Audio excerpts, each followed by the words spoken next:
Então, gente, boa noite. Vamos começar a nossa aula de hoje. E o nosso tema, ele é um dos nossos últimos da disciplina. E, na verdade, essa nossa discussão, essas nossas discussões sobre legislação aplicada, elas são bem recortadas, né? Se a gente fosse, a rigor, estudar todas as temáticas e uma averiguação sobre como é que funcionaria a legislação aplicada a micro e pequenas empresas, nós precisaríamos de muito mais do que 80 horas. E é importante recordar que essas 80 horas, na perspectiva do ensino remoto, elas têm uma certa variação, né? A gente não consegue mergulhar em todos os assuntos existentes com a profundidade que gostaríamos. E como profundidade, eu me refiro a um momento mais de troca, né? Em que eu consigo checar mais pontualmente e com um espaçamento menor, se vocês estão compreendendo o que a gente tem discutido, sim ou não.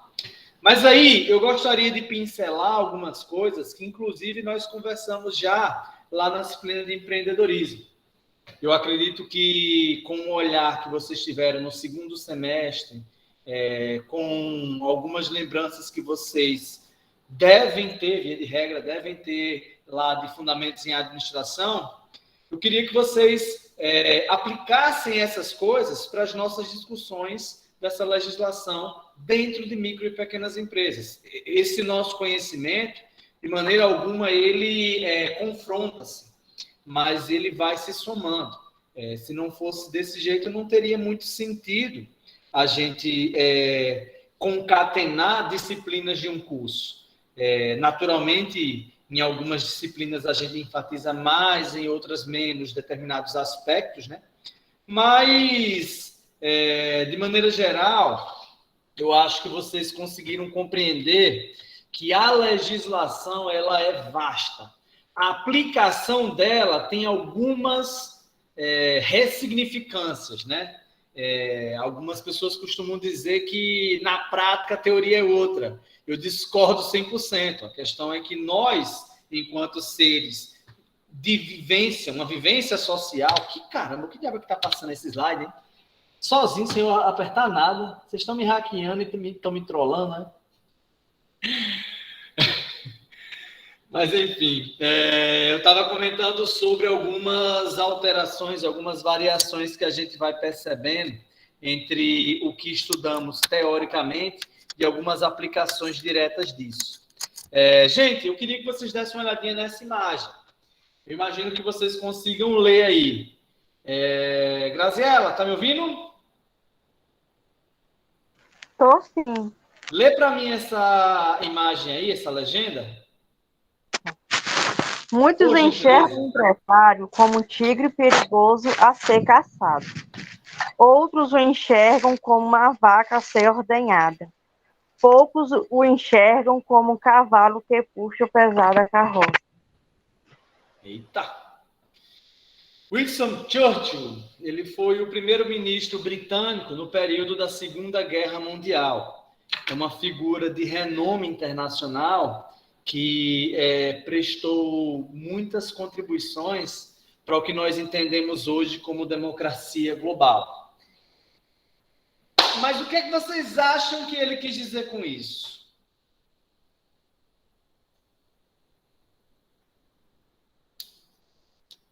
Todo mundo falando assim ao mesmo tempo, eu não entendo não, viu, gente?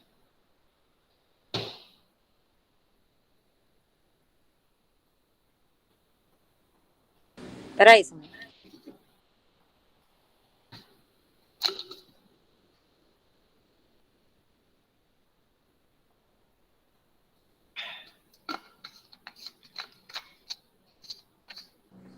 Samuel.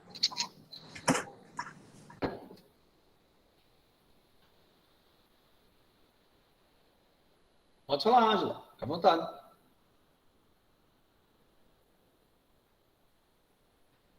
Desculpa, é que o telefone endoidou aqui.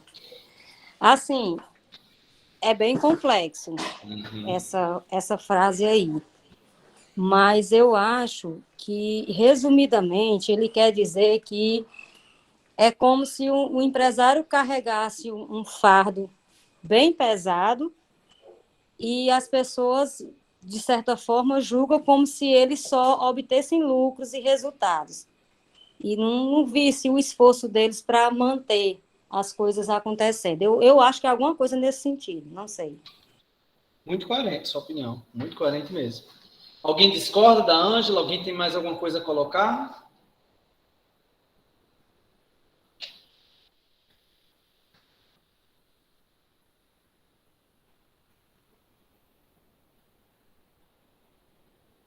Eu enfatizaria o início da frase, Ângela, e demais colegas, quando ele levanta a questão do empresário ser visto por alguns como um animal selvagem, né? Um tigre perigoso.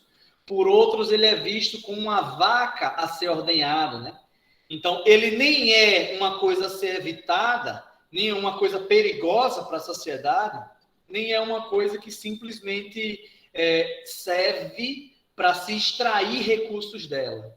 Na verdade, na visão do Churchill, o empresário seria aquela pessoa que puxa o trabalho, o desenvolvimento e o progresso social. Ele faz essa metáfora com a pesada carroça, na perspectiva de ser o empresário ser a força motriz que movimenta a economia.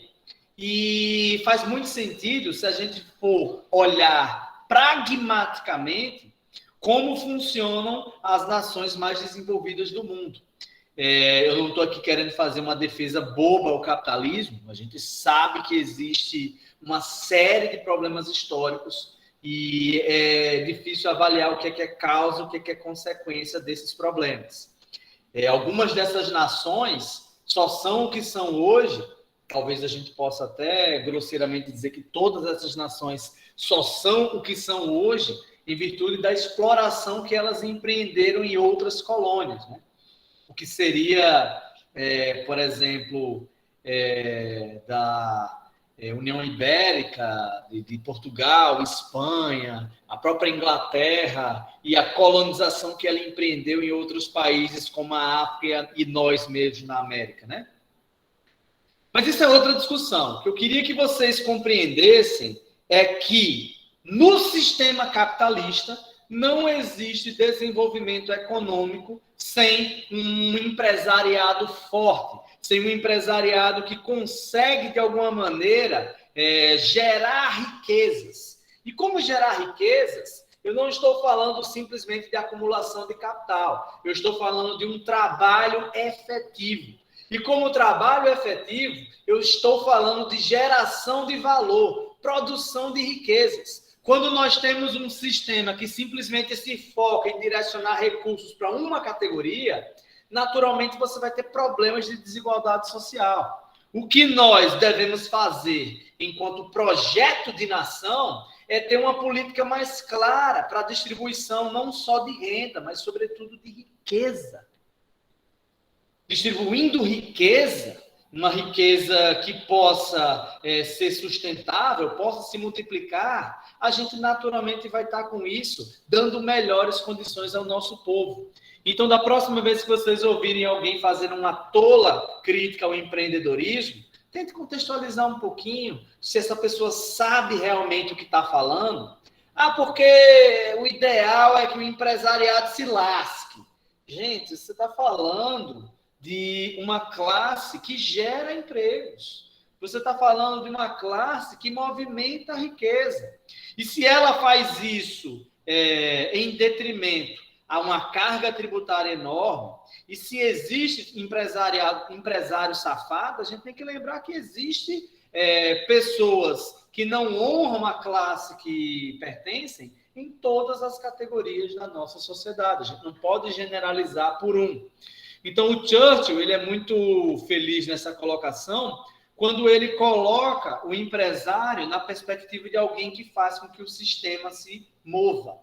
E essa é a ideia. Ele não tem que ser servido por um Estado que vai ser um lacaio. Perceba que eu não estou falando de Estado laico, isso aí é outra coisa. Mas ele não deve ser servido como se o Estado fosse um lacaio dele. Na nossa perspectiva de modelo tripartido de sociedade, a gente tem Estado, mercado e sociedade. Estado, mercado e terceiro setor. Em um tripé que, se você tirar uma dessas partes, a sociedade vai ficar capenga, vai andar de maneira esquisita. E já que eu estou falando em Estado, deixa eu mostrar outra imagem a vocês.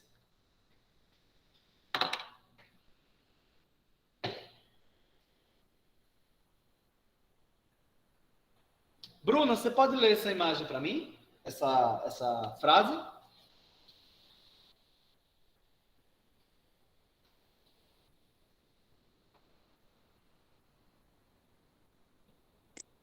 Você tem a opção de trabalhar ao invés de virar bandido. Estado. E aí, gente, o que vocês acham dessa imagem?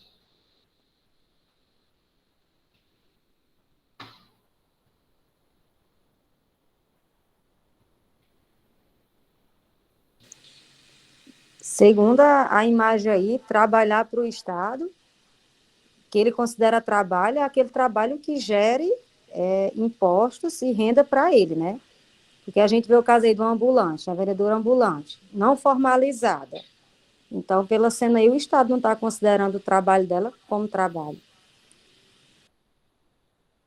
Ilegal, né? O que vocês sentem quando vocês veem essa imagem? Eu sinto injustiça. Obrigado, Anjo. O que mais, gente? Vamos lá, vamos conversar?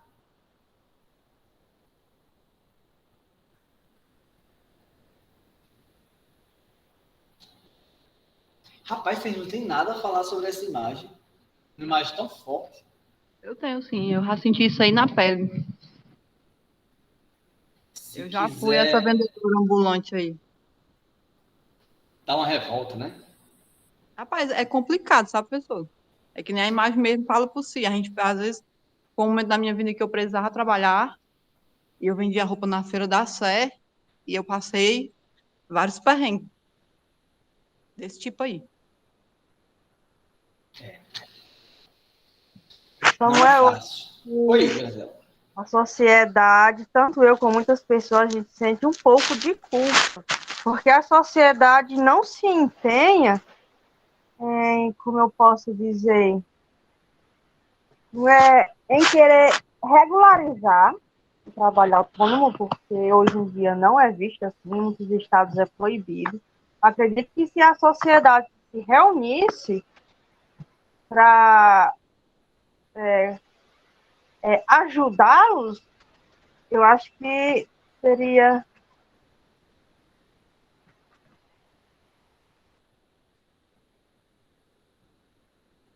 Graziela?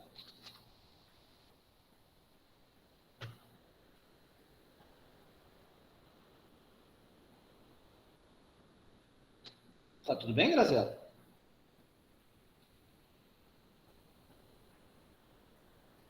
Vocês estão aí ainda? Caiu a conexão? Foi o que houve? Caiu não, professor, eu tô aqui. Eu acredito que deve Tô ter dado algum aqui. problema na internet dela. Aham.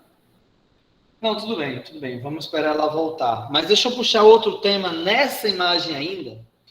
Por que vocês acham que isso acontece? Por que vocês acham que o Estado tem esse ímpeto de arrecadação?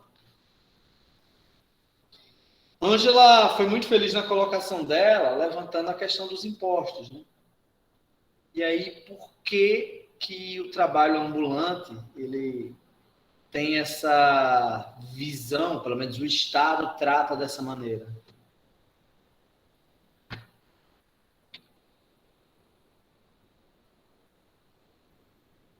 Assim, a maneira como o senhor quer colocar é irregular, professor? Assim, que Não, calma. eles tratam dessa... Não, foi só assim, a compreensão que eu tive. Assim, a maneira é como se a gente estivesse trabalhando irregularmente, né? E aí, eu queria, Valéria, refletir criticamente sobre isso. Vamos pensar qual é o papel do Estado nessa situação. Ele deve fazer o que a imagem está demonstrando? Ou ele deveria ter outra postura? Qual a importância de ações como essas? Ou essa ação deveria ser conduzida de outra forma? Eu gostaria de ouvir vocês nesse quesito, entende?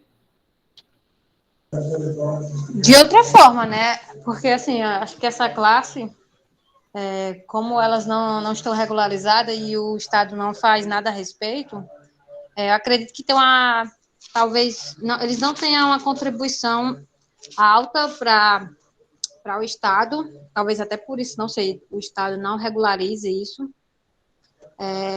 mas é totalmente uma conduta totalmente errada, né? Porque o Estado deveria proteger o cidadão e aí ele chega e faz isso.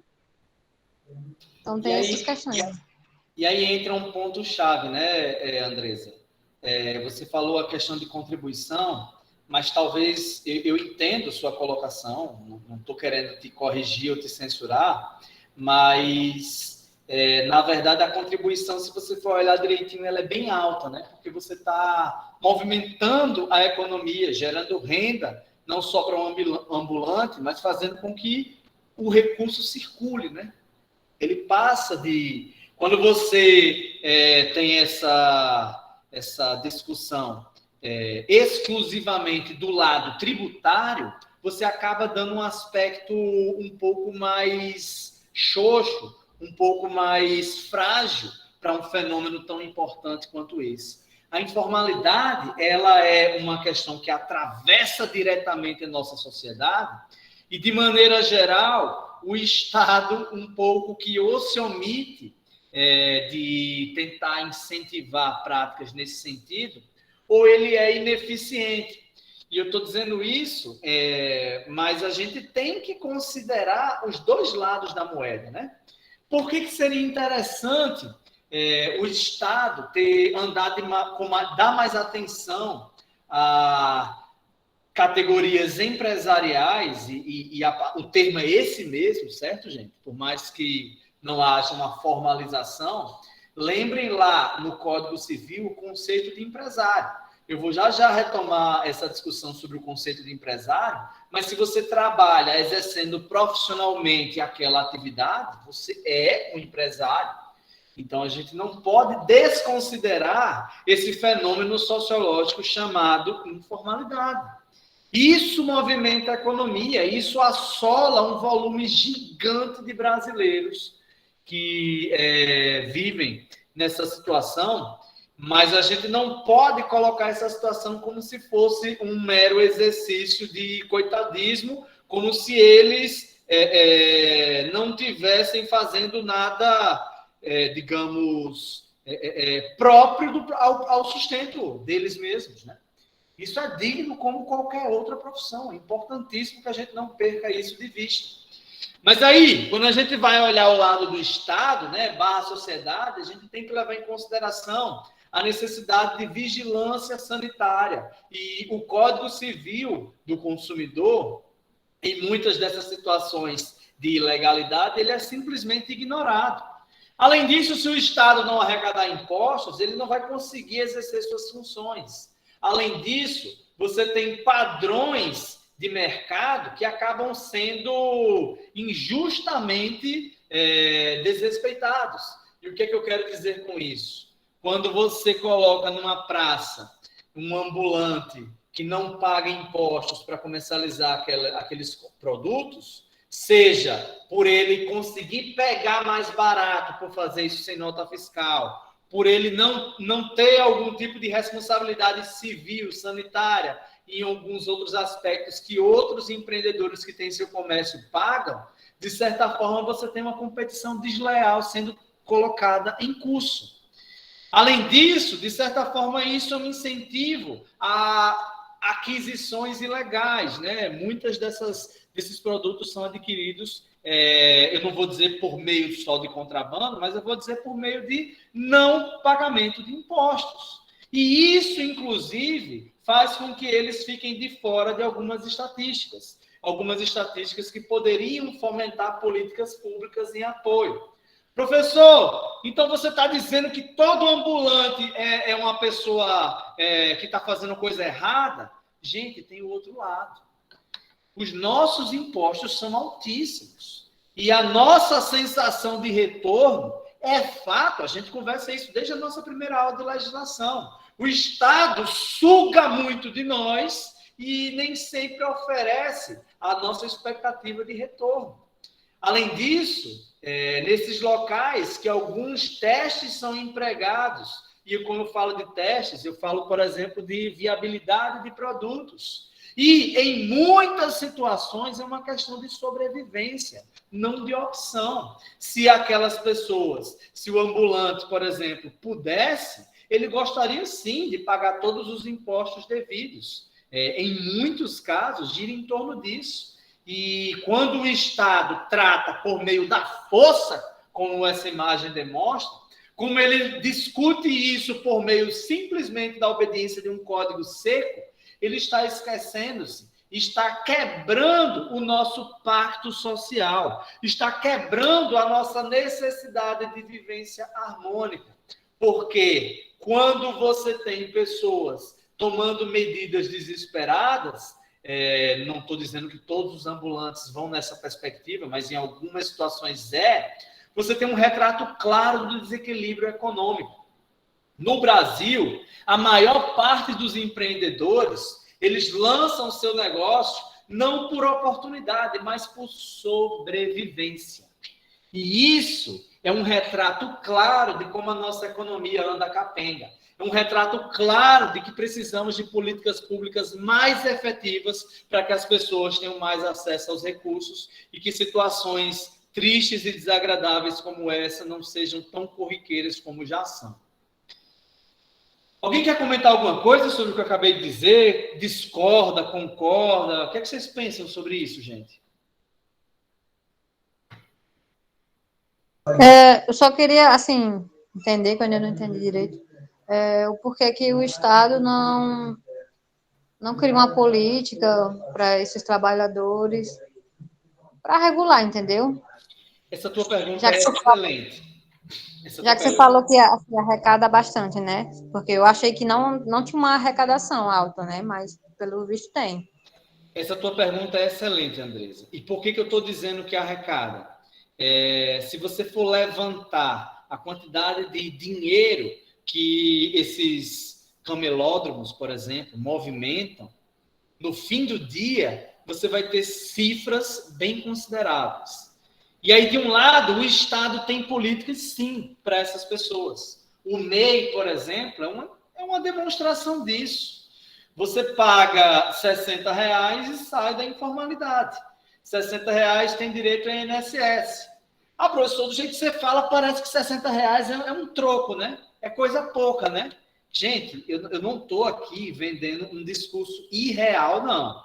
Eu sei que em determinadas famílias, esses R$60 oneram bastante, são pesados sim, mas é uma tentativa estatal, Andresa, de tentar tirar algumas pessoas da situação de 100% ilegal. E é uma busca, inclusive, por tentar fazer com que essas pessoas contribuam com Previdência Social e tenham acesso a alguns direitos. E aí eu tenho certeza que vocês talvez estejam inquietos na cadeira de vocês, pensando, até parece que todo mundo que contribui no INSS consegue ter acesso ao que o INSS supostamente deveria dar, né? Gente, mas isso aí é outro problema. E aí a gente começa de novo a debater um pouco sobre a nossa ineficiência estatal. Mas, Andresa, eu não sei se eu consegui responder tua pergunta, mas eu vou te pedir licença para daqui a pouco eu vou falar um pouco mais sobre números de pequenas e médias empresas. Na verdade, é daqui a mais ou menos 2 slides. Aí a gente volta a falar um pouquinho sobre esses números. Pode ser? Pode ser. Alguém levantou a mão e alguém falou aqui no chat. Se quiser falar, fica à vontade. Estou vendo aqui que Graziela comentou. Por se tratar de pessoas com poucos recursos, o Estado às vezes como pessoas que contribuem pouco para o Estado com os impostos. Se o Estado usasse os impostos da forma correta, sem haver corrupção, né, nosso país seria melhor. Tá certo, Graziela, não discordo das suas colocações, não. Acho que é por aí mesmo. Quer falar, Ângela? Sim, professor. Não, era só um comentário em cima dessa questão, que essa cena me lembra muito também a questão dos vendedores, né, clarambulantes, e aqueles que vendem produtos, vamos dizer assim, considerados piratas, né? A gente, uma vez ou outra, vê no telejornal que fecharam uma feira em tal canto e acomete esse tipo de situação. Assim, do meu ponto de vista, eu particularmente, eu sou muito... não acho certo essa difusão que a mídia faz em cima de questão de pirataria. Uhum. Também não estou defendendo também a pirataria, o que eu acho que teria que haver um meio termo. Porque se os caras não explorassem tanto em cima de produtos, né, de marcas, tornassem os produtos mais acessíveis, eles conseguiriam vender, né, sem precisar haver a questão da pirataria e seus produtos chegariam a todas as camadas da sociedade. Eu acho que aí entra muita questão do monopólio, de quem já está no poder, né, das grandes empresas, dos grandes empresários, porque muito dessas coisas eu acho que não é resolvido por causa disso aí, porque digamos que eles não querem, vamos dizer assim, entre aspas, repartir o poder. Então, aquela empresa que está muito rica, com produtos muito, tipo, um tênis da Nike, um absurdo de dinheiro, um exemplo.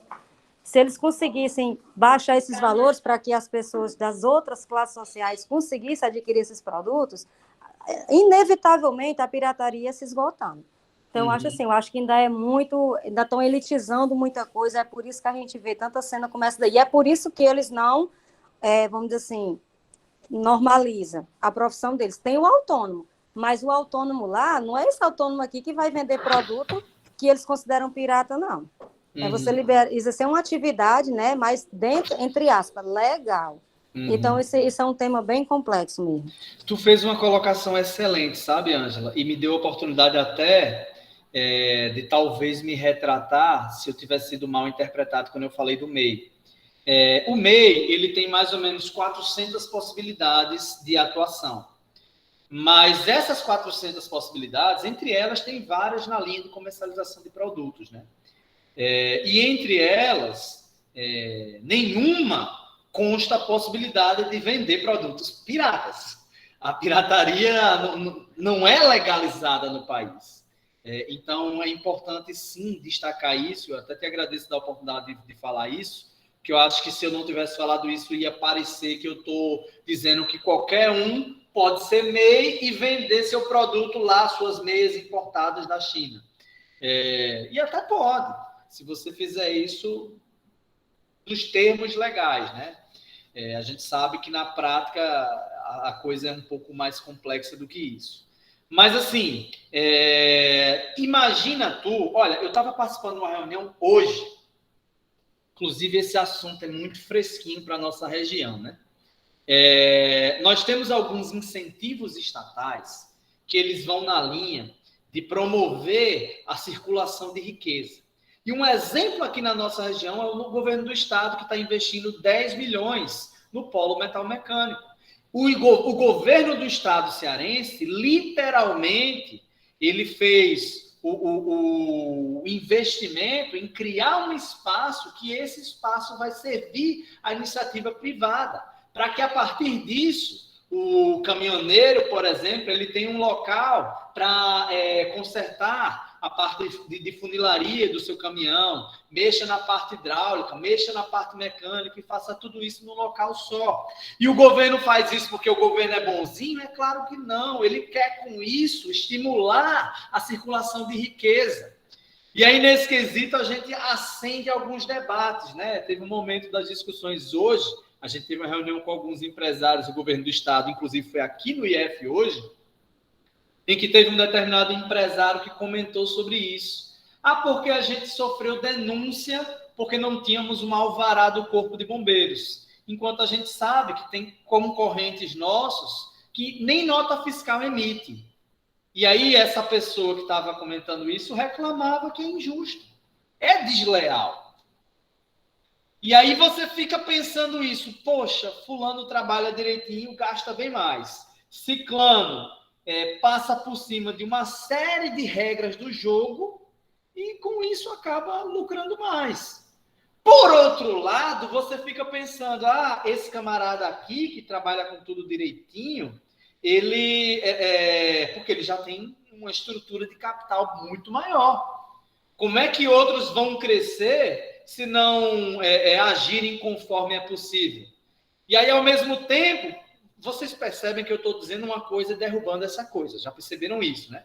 Porque ao mesmo tempo que você levanta esse discurso, você tem que considerar a possibilidade de que você, aceitando isso, aceita a possibilidade de haverem atalhos, jeitinhos, e a coisa do jeito brasileiro que a gente tanto reclama dos nossos políticos, se aplica aqui à nossa paróquia. Quando a gente, por exemplo, faz questão de comprar uma coisa sem nota fiscal para comprá-la mais barato. E aí, imagine você, por exemplo, costureira, por exemplo, que aí você monta tua peça, cria tua roupa, coloca lá tua estampa, vem fulano, pirateia tua roupa, diz que foi ele que fez, vende pela metade do preço e você não ganha nada com isso. Agora imagine que isso acontece com outras empresas também.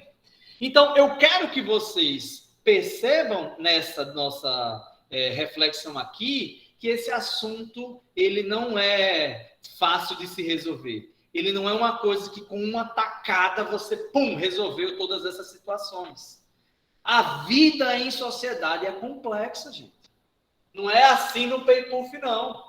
Você tem muitos lados, muitas coisas a serem consideradas. Quando você investe 10 milhões aqui na cidade de Tabuleiro do Norte para fomentar a economia local, você tem que considerar que tem alguns empresários que colocaram seu empreendimento aqui dentro da cidade, investiram capital nisso, compraram terreno, levantaram prédios. Será que esse cara vai querer sair daqui para ir lá, daqui a 7 quilômetros?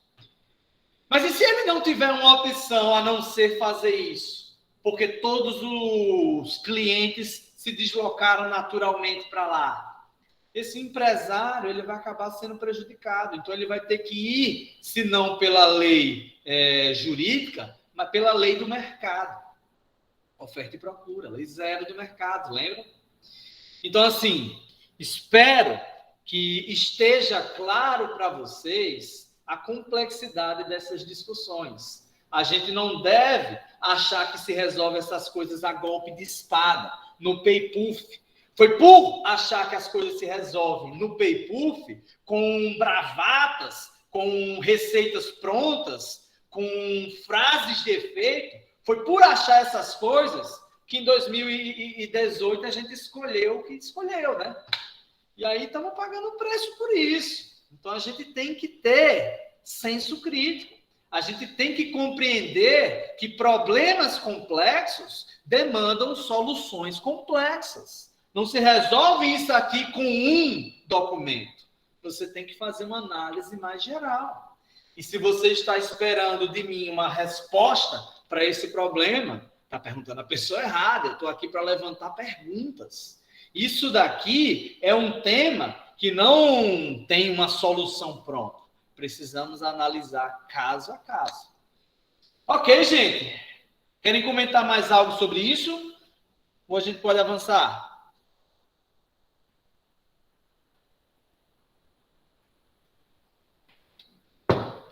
Tipos de empresa. Daqui a pouco eu vou mostrar alguns números a vocês para comprovar como os pequenos empreendimentos eles têm um volume grande no nosso país. Mas antes disso, eu queria que a gente lembrasse os tipos de empresa existente. Você tem aqueles tipos que são com apenas um empresário e você tem as sociedades. As sociedades podem ser sociedade anônima, podem ser limitadas. Dentro de sociedade limitada, ela vai na microempresa ou empresa de pequeno porte. O que é que diz que é um ou outro? O que vai dizer que é um ou outro, de acordo com o órgão que você está averiguando, pode ser a quantidade de funcionários, pode ser o faturamento, pode ser a quantidade de máquinas, varia um pouco isso. Mas, de maneira geral, os principais órgãos como Junta Comercial, Receita Federal, vão na discussão de faturamento, certo? E aí, dentro do EIRELI, empresário individual, você também tem subtipos. o microempresário, o empresário de pequeno porte, empresa de pequeno porte, o microempreendedor individual, que aí já é outra tipologia, ele é um pouco separado dessa questão do empresário individual, e foi o que nós conversamos exaustivamente nas apresentações de trabalho e no início da nossa segunda unidade. Mas aí, eu queria demonstrar para vocês umas informações de março desse ano. Você percebe aí o mapa de empresas dentro do nosso cenário nacional. Você tem, hoje, quase 15 milhões de empresários individuais. Dentro de empresário individual, você vai ter o MEI, certo? Pelo menos isso na classificação do governo digital. Essas informações são oficiais e você percebe aí a distribuição dentro dos estados e municípios. Dê uma olhadinha nesse gráfico e vocês vão perceber que o segundo colocado em número de empresas, Minas Gerais, ele tem menos que a metade do que São Paulo. E não é à toa que se coloca São Paulo como o coração econômico do Brasil, né? Indiferente a gente gostar de São Paulo ou não, é fato que, do ponto de vista econômico, eles concentram muita riqueza dentro do nosso país. E aí, esses números demonstram, Andresa, esses números demonstram o quanto os empresários individuais, o quanto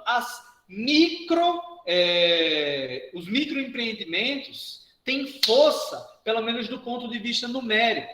Essa classificação aí não fala de movimentação econômica. O que fala de movimentação econômica é essa informação que eu quero mostrar para vocês agora. Apesar de serem a maior parte da nossa economia numericamente, em termos de movimentação financeira, essas micro e pequenas empresas movimentam quase 30% da nossa economia. Isso, de fato, é muita coisa, sim, sobretudo se considerarmos que ele é a maior parte da população, mas a gente ainda tem 70% da nossa economia girando em torno não desses pequenos empresários. E talvez seja por isso, Andresa, que o Estado não dê a devida atenção. Mas devemos reconhecer que nos últimos anos houveram avanços nesse quesito. Desde que o microempreendedor... Perdão, gente. O dia foi puxado. Desde que o microempreendedor individual começou a valer, a vigorar, a gente teve saltos na formalização de empreendimentos. Tanto que hoje, mais da metade dos negócios que se tem conhecimento, eles são formalizados, né? E esse número é significativo, pessoal. Essas informações são de 2019, a gente precisaria fazer um retrato mais atual sobre o quanto a pandemia impactou, né? É notório algumas questões, eu não sei vocês, mas eu tenho a impressão que a quantidade de pessoas que, por exemplo, está vendendo comida hoje, ela quase que triplicou, pelo menos olhando a olho nu em cidades pequenas, né?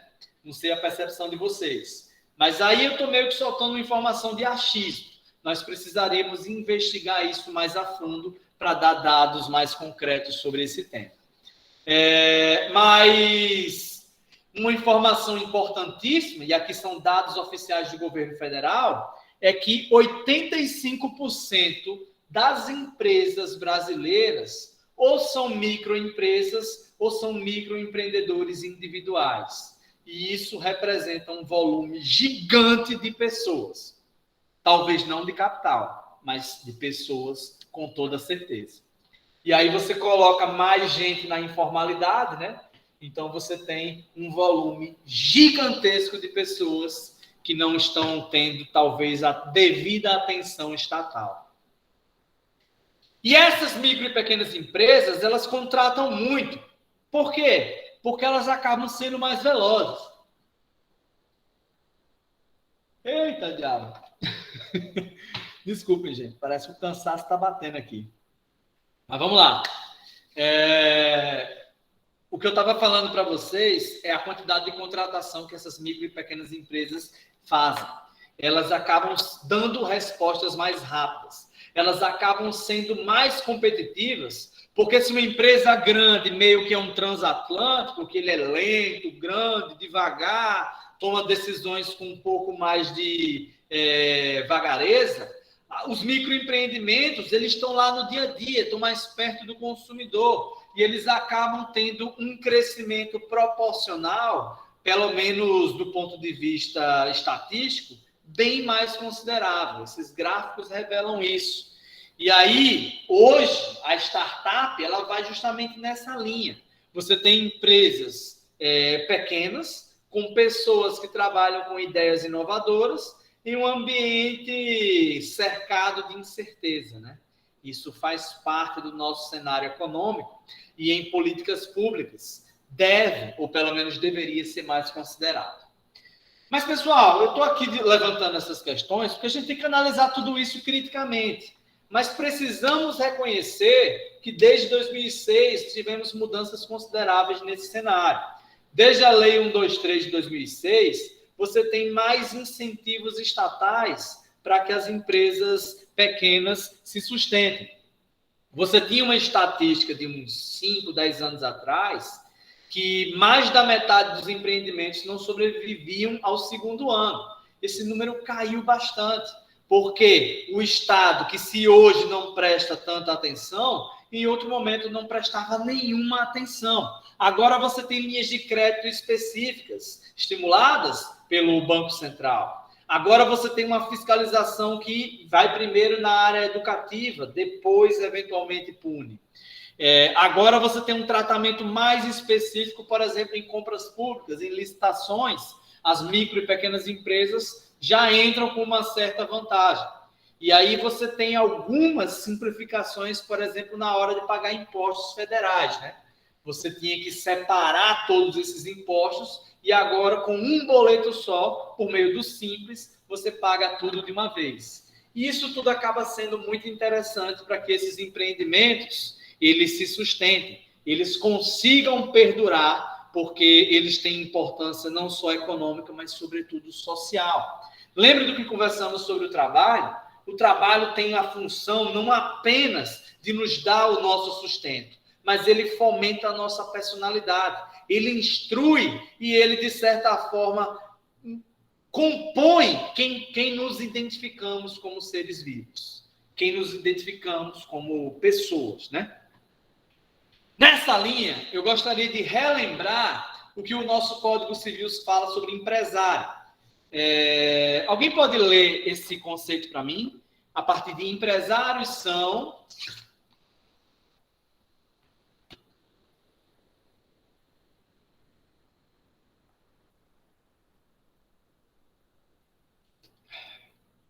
Rapaz, todo mundo lendo assim ao mesmo tempo, eu não consigo captar não, sabe? Empresários são quem exerce profissionalmente atividade econômica organizada para a produção ou a circulação de bens ou de serviço.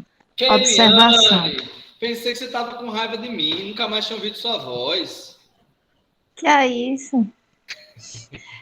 Quem exerce profissão intelectual de natureza científica, literária ou artística não é empresário, salvo se o exercício da profissão constitui elemento de empresa.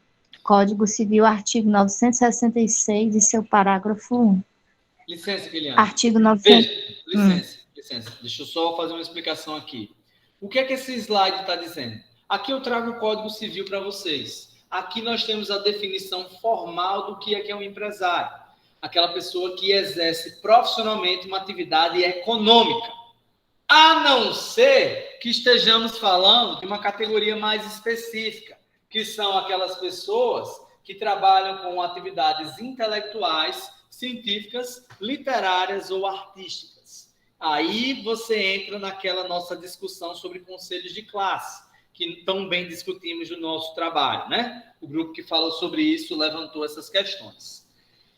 Veja, o que é que quem não pode ser empresário? A gente já conversou sobre isso. Aí entra o âmbito de capacidade civil. Outras pessoas não podem por restrições mais relativas a você gerar equidade entre as pessoas. Então, isso tem que ser levado em consideração quando a gente vai levantar quem pode e quem não pode ser empresário. Equidade é um conceito que vimos lá na N1. Espero que vocês se lembrem-se. E aí a gente tem, nessa discussão sobre o que é uma empresa, a ideia de personalidade jurídica. Porque você, como pessoa civil, como pessoa física, você tem um tipo de responsabilidade pelos seus atos.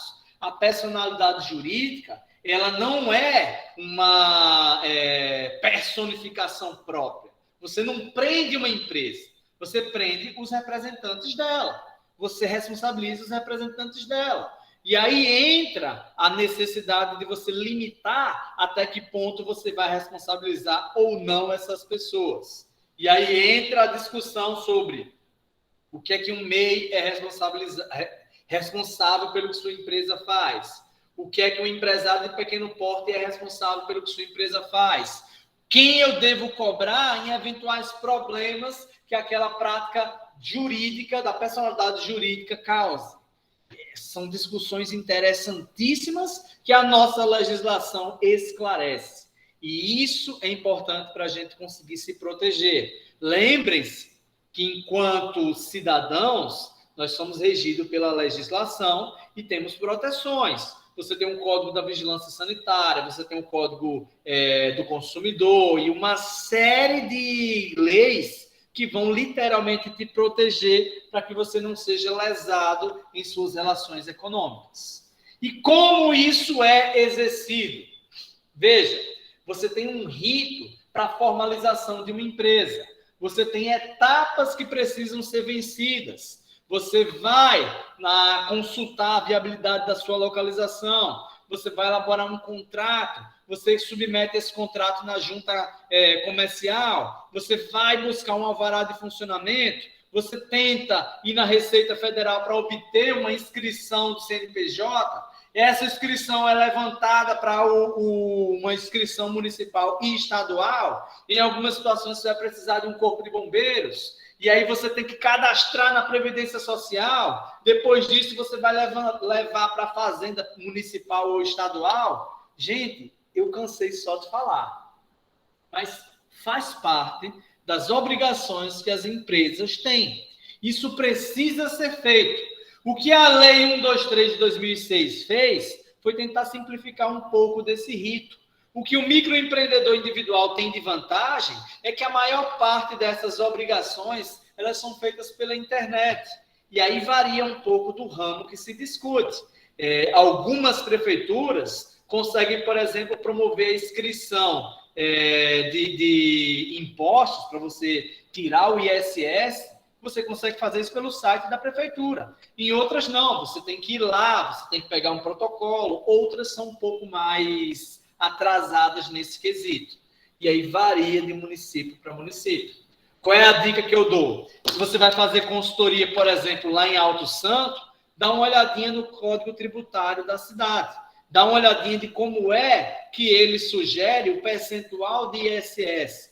Dá uma olhadinha como é que ele sugere que sejam legalizados os empreendimentos que vão atuar por lá. Essas informações talvez soem um pouco chatas, mas elas fazem parte do nosso dia a dia como consultores de administração. E vocês não podem perder isso de vista.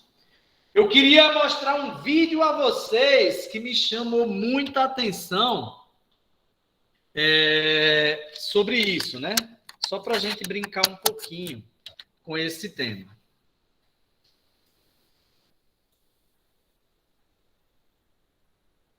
Vocês estão me ouvindo? Sim. Dê uma olhadinha nesse vídeo.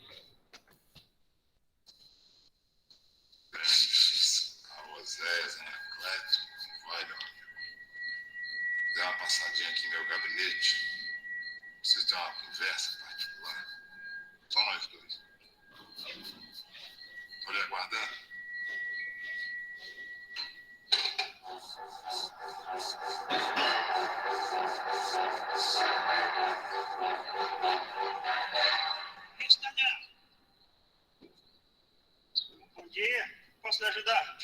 essa, Ana Cléia? Cinema, né? O anterior não deu muita sorte.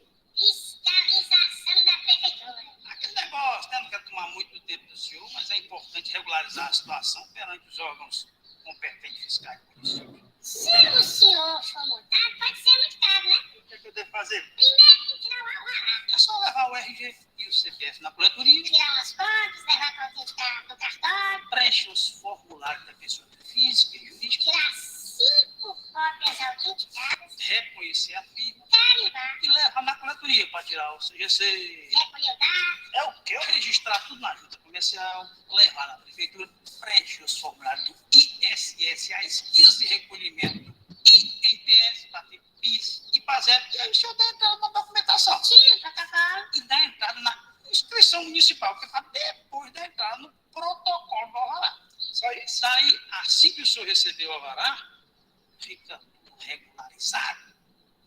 Antes era muito complicado, mas tem umas leis novas aí que facilitaram a vida dos empresários como o senhor. Está falando do contrário, né? O que é que ele está querendo dizer com isso? Deixa pra lá. O senhor é ligeirinho todo, hein? O senhor não esqueceu nada, não? Ainda bem. O senhor é um homem muito experiente, muito vivido. Pede uma conta para ele, abestado. Essas coisas não é comigo. E como o senhor é um cidadão de bem, o prefeito, como dono da cidade, mandou fazer uma proposta. Uma proposta. Perfeitamente uma proposta.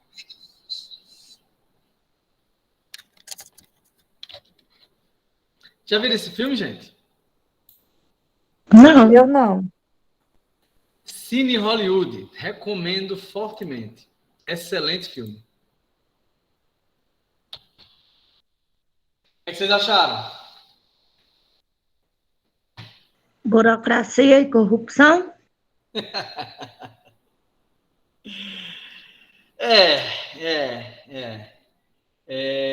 Eu me sinto um pouco doído de levantar essas coisas, mas vocês vão encontrar no exercício profissional de vocês alguns problemas dessa linha, né? E aí entra o que eu converso com vocês desde a nossa primeira aula. Ao profissional de administração, a característica mais desejável e mais importante é a desenvoltura, porque esse mundo é muito doido. A gente tem que ter muito jogo de cintura para lidar com determinadas situações, né? Mas, pessoal, vamos falar um pouquinho. A gente está chegando no final das nossas discussões sobre isso. Eu queria só levantar alguns pontos sobre nome de organizações. Existe alguns regulamentos próprios, né? Que eu faço questão de levantar para vocês, como é que funciona. Porque você tem a razão social e você tem o nome fantasia. É como se você tivesse no nome fantasia o apelido daquela empresa, como aquela empresa quer ser chamada no mercado para as pessoas. Mas além do apelido dela, você tem o nome oficial dela, que é a razão social. Aqui em Tabuleiro você pode falar da Clínica Odontológica Expedita Moreira Andrade SC Limitada. E aí, veja, você tem aqui uma sociedade limitada, uma clínica odontológica. Perceba que não é um dentista em particular. Você tem um conjunto deles em atuação. E aí você tem o LTDA. É por isso que você pode montar uma clínica, mas você não pode agir em particular e se chamar de empresário, exercendo uma profissão que tem um regimento próprio num conselho de classe. E aí você tem aqui em Tabuleiro ainda essa Eireli, né, que é Iara Séries. Você tem F. Antônio de Oliveira Construções. Vocês percebem aí que a razão social é um nome que não é muito comercial, né? Talvez vocês conheçam alguns desses locais, mas talvez não conheçam por esse nome. E aí entra a diferença que a gente tem. Quando você vai registrar na junta comercial, você já coloca pelo menos 3 potenciais nomes. Porque na junta comercial você não pode ter nomes iguais. Se outra Iara Séries e Silva Ferreira Lima Eireli quiser se cadastrar, outra pessoa com esse nome, ela não vai conseguir, porque já existe um cadastro com esse nome. Você não pode ter duplicidade desses nomes que são as razões sociais. E assim, antes a gente chamava de firma, né? Que é a questão do nome empresarial. É por isso que até esse nome ainda ficou, até hoje, se é usado, né? Tu trabalha em qual firma? Vem disso, certo, gente? No MEI, é obrigatório ser o nome do empresário, mas naturalmente ele pode utilizar um nome fantasia diferente. Nessa discussão de nome fantasia, você tem, por exemplo, a questão de um domínio, um registro eletrônico. Eu não sei se vocês já tentaram fazer um site, mas existe, dependendo de onde você vai hospedar, existe também uma exigência legal para que não haja nomes repetidos, né? Mas aí é uma discussão um pouco mais técnica na área de informática que eu não vou me aprofundar tanto. Mas é fato que existe na nossa legislação a exigência por você evitar nomes repetidos para evitar problemas, evitar que uma empresa seja responsabilizada pelo que outra fez. E isso se aplica, inclusive, à imagem, ao logotipo que a gente quer que essas empresas utilizem, né? Você não tem como, dentro de uma junta comercial, regular isso, mas existe um órgão próprio, que é o chamado Instituto Nacional de Propriedade Industrial, o INPI, né? E aí ele faz é possível registrar logotipos, e aí você tem meio que a marca como um distintivo do que sua empresa é. E existe alguns princípios. O da novidade eu já falei para vocês, você não pode ter nomes iguais, mas tem um que gira em torno da busca por veracidade.